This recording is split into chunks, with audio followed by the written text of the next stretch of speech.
just a series of quick ones today. Lots of little jobs. My EGR valve has, my EGR recirculator cover thing has turned up, so blanking plate goes on there. That's actually a really nice piece. It's off of the eBay. Came with a gasket, so it can literally just get bolted on. Should be 5 minutes worth of work. The other thing I've done is I've gone through my odds and sods. And round here, look, that's really annoying, that's not on properly.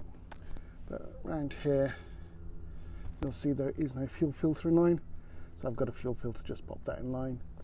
And the other thing I'm going to try and do is take off the carb so that I can give that a clean before trying to start it. All right, that's it in place. Unfortunately, I forgot to press record. But relatively simple job. 8 mils on there. Thread it in by hand and straight away socket it up. That should solve that problem. So the next thing to do is on the other side, which is our fuel filter. So let's get that in place. Alright, as I was saying earlier, one of the things I found in my back of bits is a filter. So since I'm going to be taking the carb off and give it a clean later, I want to make sure that I've got good fuel going into it. So to do that, I'm going to fit myself a fuel filter. This is just one I got off Amazon. Important thing to remember is the direction of the arrow there on the side is towards the carburetor. The reason I'm fitting one is these don't come stock with full fuel filters. This is an old rotten bike. It's Chinese as well, so let's be fair, the fuel tank's not the greatest. This should be a 30-second job. I've already attached a hose and a clamp there. I'm not going to attach a clamp on the other side because it's going to go straight onto the carb when I've got that cleaned. So I'm just going to disconnect it from now. I've already got another clip to go on the hose side because this doesn't actually have one, and then that should connect up through.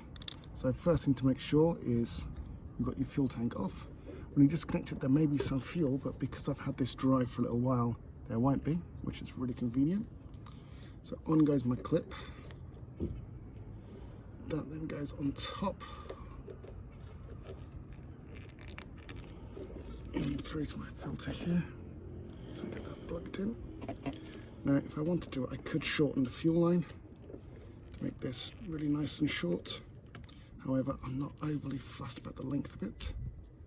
Clip comes down just to secure it on. Now, that can just live on top of there, as so. Nicely out of the way, and I'll be running clean fuel through. So when I come to clean the carb, there'll be nice clean fuel going into the carb. Hopefully the carb will be clean, very nice clean fuel air mix in there, and we can give her a good start. But I just wanted to run through that in case anyone else has one of the Apaches or Adrenalines. These don't come with stock, you can pick them up on Amazon by the bucket load. We're just running clean through. Take them out, throw them away, pick up a new one, pop it in. For the sake of, I think each fuel filter works at about like 60, 70p, maybe a quid. It's worth a try. And we'll keep everything clean. All right, hopefully we'll see you again. Cheers.